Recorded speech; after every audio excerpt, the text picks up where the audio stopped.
سلامونه او درنښت پام وکړئ د دې ساعت خبرونو ته خو په سر کې هم د مهمو خبرونو سرټکی د دنیا هر مغرضه کړی چې دلته وي دا ملک نشي به امن کولای د ملک مشکل او تهدید نشي متوجه کولای په بهر کې پر میشتو افغانانو د کورنیو چارو وزیر غږ کورنیو چارو وزیر په بهر کې له میشتو افغانانو هم غوښتي چې هیواد ته راستنه شي او د خپل ولس ترڅنګ ودرېږي अफगानिस्तान से क्या दुश्मनी है? आप साबित कर दें कि अफगानिस्तान दुश्मनी की राह पे वो चल रहा है, हमें वो कन्विंस कर दें, मैं और फजल रहमान आपका साथ दें. پاکستان دی له افغانستان سره له دښمنۍ لاس واخلي د پاکستان د اپوزیسیون مشر محمود خان اڅکزي د پاکستان له حکومت غوښتي چې افغانستان سره دی له دښمنۍ لاس واخلي. They have no navy, they have no air force. They are not paying their soldiers, they're not paying their police. They have 350% inflation. امریکا د هرمز تنګي په شاوخوا کې بشپړ کنټرول لري او پر ایران فشار زیاتوم څو له واشنگټن سره یوې هوکړې ته ورسیږي او امریکا پر هرمز تنګي بشپړ کنټرول لري. ډونالډ ټرمپ وايي امریکا د هرمز تنګي په شاوخوا کې بشپړ کنټرول لري او پر ایران فشارونه زیاتوي څو له واشنگټن سره هوکړې ته ورسیږي.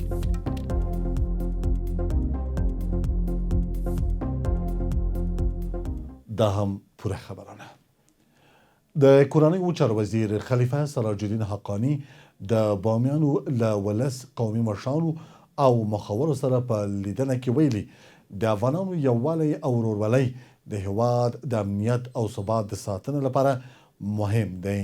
نوموړي په بهر کې له میشتو افغانانو هم غوښتي چې هیواد ته راستنه شي او د خپل ولس ترڅنګ ودرېږي. حقانی د بامیانو د قومي مشرانو غوښتنې او ستونزې هم واورېدې او اړوندو مسؤلینو ته د حل په موخه لارښوونې کړې دي.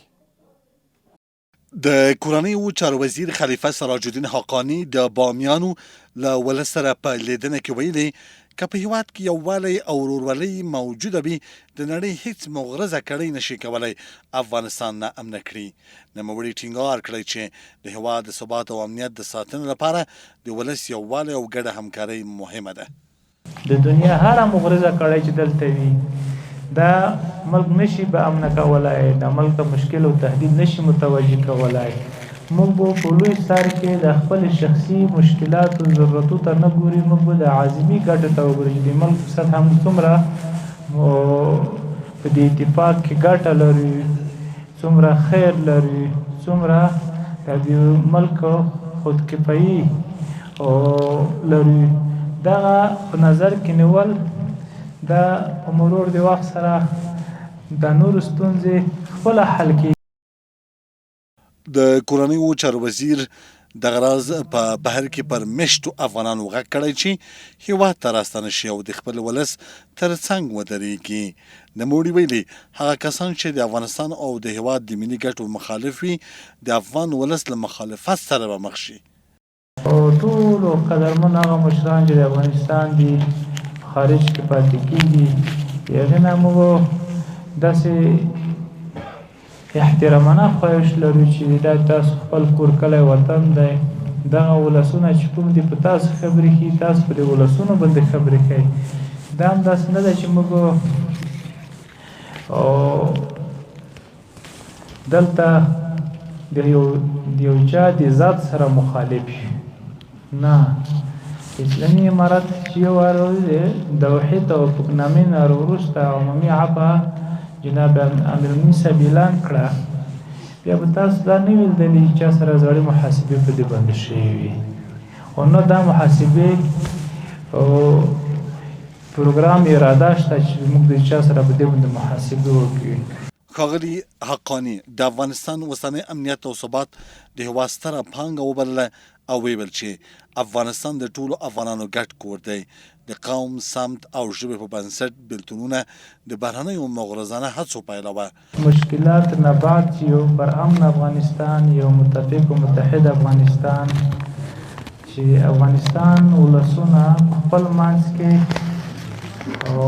یو په بل په خواخوږۍ په غم په ښادۍ سره ګډېږي دغه یووالی اتفاق باید موږ نور هم ټینګ کړو، نور هم مضبوط کړو. د کورنیو چارو وزیر وروسته د بامیانو له قومي مشرانو او مخورو سره په جلا ناسته کې د هغوی خبرې، مشورې او غوښتنې واورېدې او د مطرح شوو موضوعاتو د تعقیب او حل په موخه یې اړوندو مسؤلینو ته لازمې لارښوونې وکړي. د پاکستان د اپوزیسیون مشر محمود خان اڅکزي د پاکستان له حکومته غوښتي چې افغانستان سره دې له دښمنۍ لاس واخلي. اڅکزي د پاکستان د جمعیت علما اسلام ګوند د مشر مولانا فضل الرحمن په کوربتوب د مخالفو ګوندونو په غونډه کې د پاکستان پر حکومت غږ کړی چې د افغانستان له لوري دې د دښمنۍ چلند ثبوت کړي. په همدې حال کې مولانا فضل الرحمن وایي ناامنۍ د پاکستان اقتصاد سخت اغیزمن کړی، سوداګر او په ځانګړي ډول د قبایلي سیمو سوداګر له سختو ستونزو سره مخ شوي دي.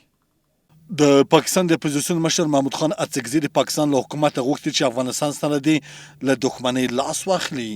اڅکزي د پاکستان د جمعیت علما اسلام ګوند د مشر مولانا فضل الرحمن په کوربتوب د مخالفو ګوندونو په غونډه کې د پاکستان پر حکومت غږ کړی چې د افغانستان له لوري دې د دښمنۍ چلند ثبوت کړي.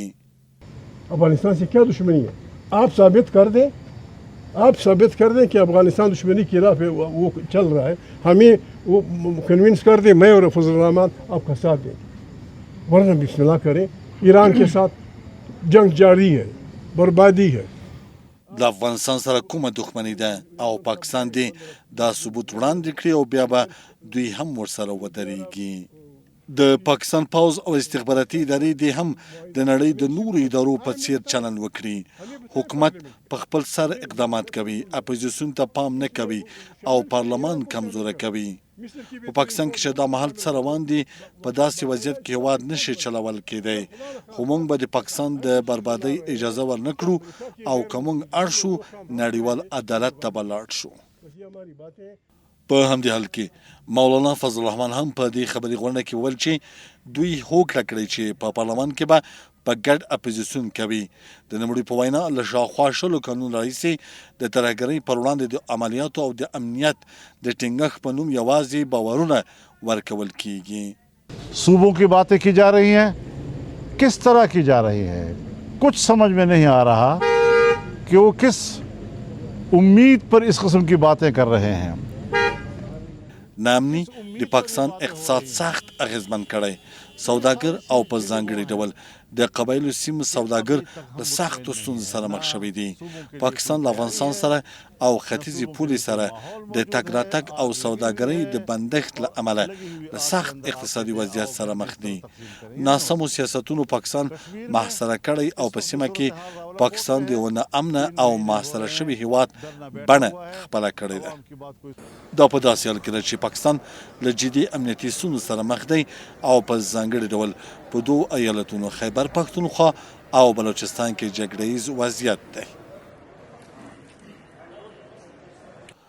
د پاکستان د مسلم لیگ نون ګوند اړوند کسانو په پنجاب ایالت کې له اعلاناتو، لوحو او کمپاینونو څخه د پوځ د لوی درسیز عاصم منیر د انځورونو د لرې کولو بهیر پیل کړی دی.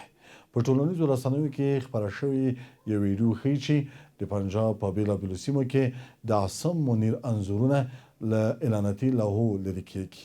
په ویډیو کې یوه لویه اعلاناتي تخته هم لیدل کېږي چې د بلدوزر په وسیله له خپل ځایه لرې کېږي.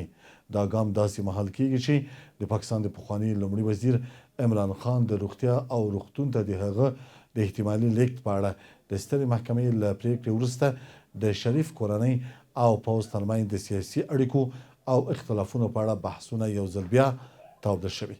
تر اوسه د مسلم لیگ نون له لورې د عاصم منیر د انځورونو د لرې کولو د دې ګام په اړه رسمي وضاحت نه دی ورکړل شوی. د پاکستان د پوځ او شریف کورنۍ اړیکې له اوږدې مودې راهیسې د دې هېواد د سیاست بحثونه له مهمو موضوعاتو څخه دي او د دواړو لورو ترمنځ هر ډول اختلاف د پاکستان پر سیاسي وضعیت اغیز کولی شي. د امریکې ولسمشر ډونالډ ټرمپ وایي امریکا د هرمز تنګي په شاوخوا کې بشپړ کنټرول لري او پر ایران فشار زیاتوي څو له واشنګټن سره هوکړې ته ورسیږي. بلخوا چین د ایران پر وړاندې هغه امریکایي بندیزونه رد کړي چې د دغه هیواد په وینا په نړیوال قانون کې قانوني بنسټ نه لري. د د ایران ولسمشر مسعود پزشکیان هم ویلي له امریکا سره د شخړې د پای ته رسولو لپاره د خبرو وخت را رسېدلی، خو ټینګار یې کړی چې مذاکرات د تسلیمۍ په معنا نه دي او ایران به د هر ډول تیرۍ پر وړاندې سخت ځواب ورکړي.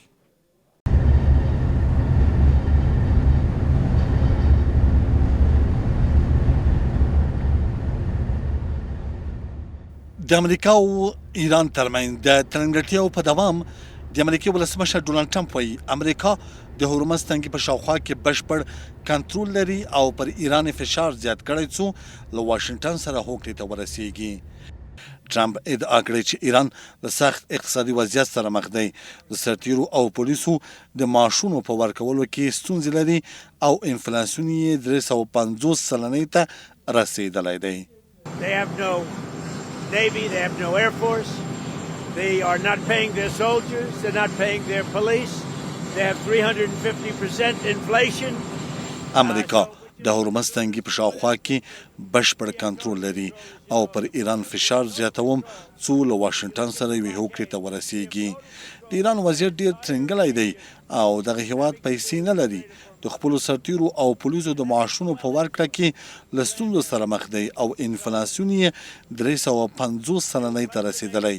هغوی غواړي هوکړه وکړي، خو زما په اند لا هم د سمې هوکړې لپاره چمتو نه دي. نوموړي همداراز څرګنده کړې چې واشنګټن چمتو دی انتظار وباسي او وګوري چې تهران په راتلونکي کې څه اقدام کوي. خو د چین چارواکو ویلي هغه بندیزونه چې په نړیوال قانون کې قانوني بنسټ ونه لري د منلو وړ نه دي. چین ټینګار کړی چې د هیوادونو پر وړاندې باید هر ډول اقدامات د نړیوال قانون له اصولو سره سم ترسره شي. چین په رسمي ډول اعلان کوي چې پر ایران د امریکا بندیزونه نه مني. چین هغه بندیزونه ردوي چې په نړیوال قوانین کې هیڅ بنسټ نه لري. بلخوا د ایران ولسمشر مسعود پزشکیان ویلي له امریکا سره د شخړې او جګړې د پای ته رسولو لپاره اوس مناسب وخت دی، ځکه ایران د ده په وینا د واشنګټن پر وړاندې د قدرت او برلاسۍ په دریځ کې دی. پزشکیان د ایران او امریکا ترمنځ د مذاکراتو پایله او د اسلام آباد تفاهم لیک لاسلیک کېدل لویه لاسته راوړنه بللې ده. حقوق خودمون هم اونجا طلب خواهیم کرد. اونا نمیتونن خارج از چارچوب قوانین دنیا حق ما رو نادیده بگیرن و ماندگاری، ثبات و پایداری مردم کشورمان به ما این اجازه رو میده که بتونیم بریم این حرفا رو بزنیم و از حقوق مردممون دفاع کنیم.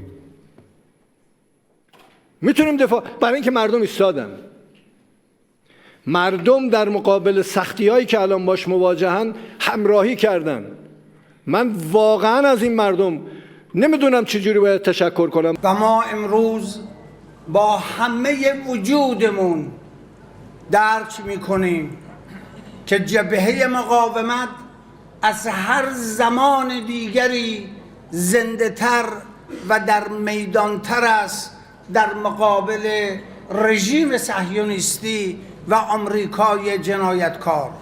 نوموړي ټینګار کړی چې د جګړې د پای ته رسولو خبرې د تسلیمۍ په معنا نه دي او ایران به هم د هر ډول تیرۍ پر وړاندې سخت ځواب ورکړي.